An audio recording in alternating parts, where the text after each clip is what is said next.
Hi friends, welcome back to my channel. ഏറ്റവും പുതിയൊരു വീഡിയോയിലേക്ക് എല്ലാവർക്കും സ്വാഗതം. കേരളത്തിൽ വൈറോളജി ഇൻസ്റ്റിറ്റ്യൂട്ടിൽ ജോലി അവസരമാണ് ഇപ്പോൾ വന്നിരിക്കുന്നത്. ഇതിലേക്ക് ഓൺലൈൻ വഴി അപേക്ഷിക്കാൻ കഴിയുന്നതാണ്.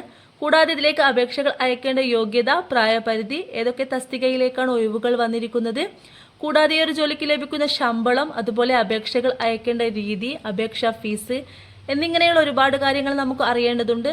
അതിനു മുൻപായിട്ട് എല്ലാ ആളുകളും ഈ ഒരു വീഡിയോ ലൈക്ക് ചെയ്തതിനു ശേഷം മാത്രം കാണുക. അതുപോലെ എൻ്റെ ചാനൽ ആദ്യമായിട്ട് കാണുന്നവരാണെങ്കിൽ ഒന്ന് സബ്സ്ക്രൈബ് ചെയ്യുക. തൊട്ടടുത്ത് കാണുന്ന ബെല്ലൈക്കൺ കൂടി ഒന്ന് എനാബിൾ ചെയ്യുക. അപ്പോൾ നമുക്ക് വീഡിയോയുടെ വിശദാംശങ്ങളിലേക്ക് പോകാം. കേരള സർക്കാരിന് കീഴിലുള്ള ഇൻസ്റ്റിറ്റ്യൂട്ട് ഓഫ് അഡ്വാൻസ്ഡ് വൈറോളജിയിൽ ജോലി നേടാൻ ഒരു അവസരമാണ് ഇപ്പോൾ വന്നിരിക്കുന്നത്. Laboratory manager cum microbiologist, laboratory technician, data entry operator cum receptionist എന്നീ തസ്തികകളിലേക്കാണ് ഇപ്പോൾ നിയമനം നടത്തുന്നത്. ഉദ്യോഗാർത്ഥികൾക്ക് ഓഗസ്റ്റ് 12 വരെ ഓൺലൈൻ വഴി അപേക്ഷിക്കാൻ കഴിയുന്നതാണ്. ഇനി നമുക്കിതിലേക്ക് അപേക്ഷിക്കേണ്ട യോഗ്യതകൾ എന്തൊക്കെയാണെന്ന് നോക്കാം.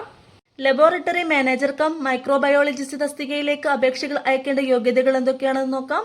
മെഡിക്കൽ ലബോറട്ടറി ടെക്നോളജിയിൽ ബിരുദാനന്ത ബിരുദമുള്ളവരായിരിക്കണം, അഥവാ മൈക്രോബയോളജി, മെഡിക്കൽ മൈക്രോബയോളജി, വൈറോളജി എന്നിവയിൽ ബിരുദമുള്ളവരായിരിക്കണം. കൂടാതെ മൈക്രോബയോളജി ഡയഗ്നോസ്റ്റിക്സിൽ 2 വർഷത്തെ പ്രവൃത്തി പരിചയമുള്ളവരായിരിക്കണം. അടുത്തതായി നമുക്ക് ലബോറട്ടറി ടെക്നീഷ്യൻ തസ്തികയിലേക്ക് അപേക്ഷകൾ അയക്കേണ്ട യോഗ്യതകൾ എന്തൊക്കെയാണെന്ന് നോക്കാം. മെഡിക്കൽ ലബോറട്ടറി ടെക്നോളജി അല്ലെങ്കിൽ മെഡിക്കൽ മൈക്രോബയോളജിയിൽ ബിരുദമുള്ളവരായിരിക്കണം. അതുമല്ലെങ്കിൽ മെഡിക്കൽ ലബോറട്ടറി ടെക്നോളജിയിൽ ഡിപ്ലോമയിൽ 2 വർഷത്തെ പ്രവൃത്തി പരിചയം ഉള്ളവരായിരിക്കണം. ഈ യോഗ്യത ഉള്ളവർക്ക് ലബോറട്ടറി ടെക്നീഷ്യൻ തസ്തികയിലേക്ക് അപേക്ഷകൾ അയക്കാൻ കഴിയുന്നതാണ്. അടുത്തതായി നമുക്ക് ഡാറ്റ എൻട്രി ഓപ്പറേറ്റർ കം റിസപ്ഷനിസ്റ്റിലേക്ക് അപേക്ഷകൾ അയക്കേണ്ട യോഗ്യതകൾ എന്തൊക്കെയാണെന്ന് നോക്കാം. ഏതെങ്കിലും ഒരു ബിരുദമുള്ളവരായിരിക്കണം. അതുപോലെ കമ്പ്യൂട്ടർ ആപ്ലിക്കേഷനിൽ 1 വർഷത്തെ ഡിപ്ലോമയുള്ളവരായിരിക്കണം. കൂടാതെ ഡാറ്റ എൻട്രിയിൽ 2 വർഷത്തെ പ്രവൃത്തി പരിചയം ഉള്ളവരും കൂടി ആയിരിക്കണം. ഇനി നമുക്ക് ഈ തസ്തികയിലേക്കൊക്കെ അപേക്ഷകൾ അയക്കേണ്ട പ്രായപരിധി എത്രയാണെന്ന് നോക്കാം. ലബോറട്ടറി മാനേജർ കം മൈക്രോബയോളജിസ്റ്റ്, അതുപോലെ ലബോറട്ടറി ടെക്നീഷ്യൻ എന്നീ തസ്തികയിലേക്ക് അപേക്ഷിക്കാനുള്ള പ്രായപരിധി 35 വയസ്സ് വരെയാണ്. 35 വയസ്സ് വരെയുള്ളവർക്കാണ് ഇതിലേക്ക് അപേക്ഷിക്കാൻ കഴിയുക. അതുപോലെ data entry operator cum receptionist, ഇതിലേക്ക് അപേക്ഷിക്കാനുള്ള പ്രായപരിധി 40 വയസ്സ് വരെയാണ്. 40 വയസ്സ് വരെയുള്ളവർക്കാണ് ഇതിലേക്ക് അപേക്ഷിക്കാൻ കഴിയുക. ഇനി നമുക്ക് ഈ ഒരു ജോലിക്ക് ലഭിക്കുന്ന ശമ്പളം എത്രയാണെന്ന് നോക്കാം.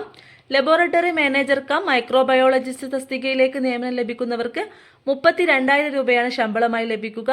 അതുപോലെ ലബോറട്ടറി ടെക്നീഷ്യൻ, കൂടാതെ data entry operator cum receptionist തസ്തികയിലേക്ക് നിയമനം ലഭിക്കുന്നവർക്ക് 21,000 രൂപയാണ് ശമ്പളമായി ലഭിക്കുക. നമുക്ക് ഇതിലേക്ക് അപേക്ഷിക്കാനുള്ള അപേക്ഷാ ഫീസ് എത്രയാണെന്ന് നോക്കാം. എല്ലാ വിഭാഗക്കാർക്കും 236 രൂപയാണ് അപേക്ഷാ ഫീസ്. ഇത് ഓൺലൈൻ വഴി അടയ്ക്കാൻ കഴിയുന്നതാണ്. അപ്പോൾ ഈ ഒരു ഒഴിവുകളിലേക്ക് അപേക്ഷകൾ അയക്കാൻ ആഗ്രഹിക്കുന്ന ഉദ്യോഗാർത്ഥികൾക്ക് വൈറോളജി ഇൻസ്റ്റിറ്റ്യൂട്ടിന്റെ വെബ്സൈറ്റ് വഴി അപേക്ഷകൾ അയക്കാൻ കഴിയുന്നതാണ്. അപേക്ഷകൾ അയക്കേണ്ട വെബ്സൈറ്റ് ഐഡിയും കൂടുതൽ വിവരങ്ങൾ അറിയാനുള്ള വിജ്ഞാപനത്തിന്റെ ലിങ്കും ഈ ഒരു വീഡിയോയുടെ ഡിസ്ക്രിപ്ഷൻ ബോക്സിൽ കൊടുക്കുന്നതാണ്. അപ്പോൾ യോഗ്യതയുള്ള എല്ലാ ഉദ്യോഗാർത്ഥികളും ഇന്ന് തന്നെ വൈറോളജി ഇൻസ്റ്റിറ്റ്യൂട്ടിന്റെ വെബ്സൈറ്റ് വഴി അപേക്ഷകൾ അയക്കേണ്ടതാണ്. അപ്പോൾ ഈ ഒരു വീഡിയോ എല്ലാ ആളുകൾക്കും ഉപകാരപ്പെട്ടിട്ടുണ്ടാവുമെന്ന് വിശ്വസിക്കുന്നു. ഉപകാരപ്പെട്ടിട്ടുണ്ടെങ്കിൽ തീർച്ചയായും ഒന്ന് ലൈക്ക് ചെയ്യുക.